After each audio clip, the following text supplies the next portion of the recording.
Hello everyone, welcome back to the channel. তো আজকে আমরা চরকির নতুন অরিজিনাল সিরিজ কালপুরুষের রিভিউ করব। অ্যাকচুয়ালি এটা অত নতুনও না, এরপরে বাজি নামে আরেকটা ওয়েব সিরিজ রিলিজ হয়ে গেছে, এটা লাস্ট মান্থে রিলিজ পাওয়া। সো এই সিরিজে চঞ্চল চৌধুরী অভিনয় করেছিলেন, সাথে আছেন FS নাঈম, তানজিকা আমিন। সো এই চরিত্রগুলো নিয়ে আরও কিছু চরিত্র ছিল, তাদেরকে নিয়েই ওয়েব সিরিজ। সো গল্পের প্লটে যদি আমরা যাই, একটি মেয়ে খুন হয় ধানমন্ডি লেকে। খুনির খোঁজে FS নাঈম, যিনি পুলিশের চরিত্রে অভিনয় করেছেন, তিনি খোঁজ করতে থাকেন। তিনি বিভিন্ন সিসি ক্যামেরা, ঘটনাস্থলের আশেপাশে থাকা লোকজনকে জেরা করতে থাকেন।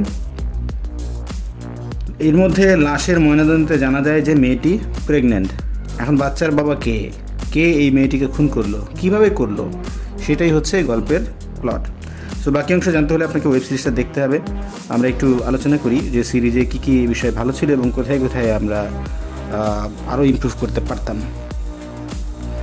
এই ওয়েব সিরিজে তানজিকা, নাঈম এবং চঞ্চল খুবই ভালো অভিনয় করেছেন। এছাড়া পুলিশ নাঈমের চরিত্রের পাশাপাশি আরও একজন পুলিশ ছিলেন তার সহকারী হিসাবে, যার ক্যারেক্টারের নাম ছিল হচ্ছে শফিক হোসেন। তিনিও খুব ভালো অভিনয় করেছেন, আমি তার নামটা জানি না। এছাড়া এই ওয়েব সিরিজের সিনেমাটোগ্রাফি, ভিজুয়াল খুবই ভালো, কালার গ্রেডিংটাও খুব ভালো, এডিটিংটাও ভালো হয়েছে। এটা একটা মিস্ট্রি, সায়েন্স ফিকশন, ড্রামা ঘরানার একটা সিরিজ। এখানে ধানমন্ডি লেককে এত সুন্দরভাবে প্রেজেন্ট করা হয়েছে, আপনার দেখে মনে হবে যে এটা একটা বিদেশি কোনো একটা লেক যেটা প্রেজেন্ট করা হচ্ছে।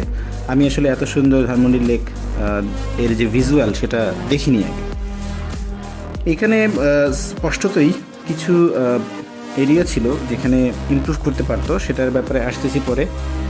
ব্যাকগ্রাউন্ড মিউজিকে অর্ণবের একটা গান এখানে ব্যবহার করা হয়েছে, ব্যাবাক বেবাগি। এই গানটা আমার খুবই ভালো লেগেছে। এরপর আমাদের যে এখানে যে আসল ঘটনা, মানে এটা একটা সায়েন্স ফিকশন ঘটনা, যেহেতু এখানে কিন্তু টাইম ট্রাভেলের একটা বিষয় আছে। সো এই টাইম ট্রাভেলের যে এক্সপ্লানেশন ছিল, যে মেথডে তারা টাইম ট্রাভেল করে, সেটা একটা মানে ইউনিক বিষয়, যেটা আগে কখনো দেখিনি আমি। বাট এখানে হয়তো আরও ভালো এক্সপ্লানেশন করা যেত। এটা হতে পারে বাজেট রিলেটেড ইস্যু, যে কারণে তারা ভিজুয়ালি অত বেশি কিছু দেখাতে পারেননি, কিন্তু এটা অপরচুনিটি আর কি। এছাড়া প্রত্যেক এপিসোডের পরে ইউজুয়ালি যেটা হয়, ওয়েব সিরিজে ক্লিফ হ্যাঙ্গার থাকে, কিন্তু এই সিরিজে কিন্তু ওই রকমটা দেখা যায়নি। এটা হতে পারে যে ওনারা হয়তো ইনিশিয়ালি একটা ফিল্ম করার জন্য স্ক্রিপ্ট লিখেছিলেন, কিন্তু পরবর্তীতে ওয়েব সিরিজে এটা কনভার্টেড হয়ে যায়, যে কারণে হয়তো ক্লিফ হ্যাঙ্গারের দিকে তারা ওভাবে ফোকাস করেননি। একটা দৃশ্যে দেখা যায় যে ব্লাড স্যাম্পল কালেক্ট করে সেই স্যাম্পলটাকে গাছের গোড়ায় সংরক্ষণ করা হয়, লুকিয়ে রাখা হয়, এবং কিছুদিন পর ওইটা আবার ওইখান থেকে কালেক্ট করে নেওয়া হচ্ছে।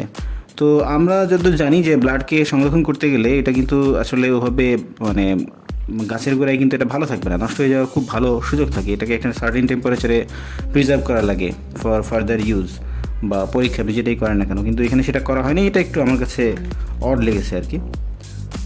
সো ওভারঅল যদি আমি বলি, এখানে সিরিজটা ভালো ছিল, আপনি দেখতে পারেন। বাংলাদেশে আসলে সায়েন্স ফিকশন ঘরানার সিরিজ বা মুভি তো খুব বেশি নাই, তো সেই ক্ষেত্রে এটা একটা ভালো ইনিশিয়েটিভ ছিল এবং তারা কাজও করেছেন ভালো। চন্দ্র চৌধুরীর কথা স্পেশালি বলতেই হবে, তিনি যে একজন মাস্টার অ্যাক্টর, এটা এখানেও আরও একবার প্রমাণ করেছেন। সো মোটামুটি এই ছিল আর কি আমার এই সিরিজ রিলেটেড কমেন্টসগুলো। আপনারা যদি কেউ দেখে থাকেন ওয়েব সিরিজটি কেমন লাগলো আমাদেরকে কমেন্ট বক্সে জানাবেন।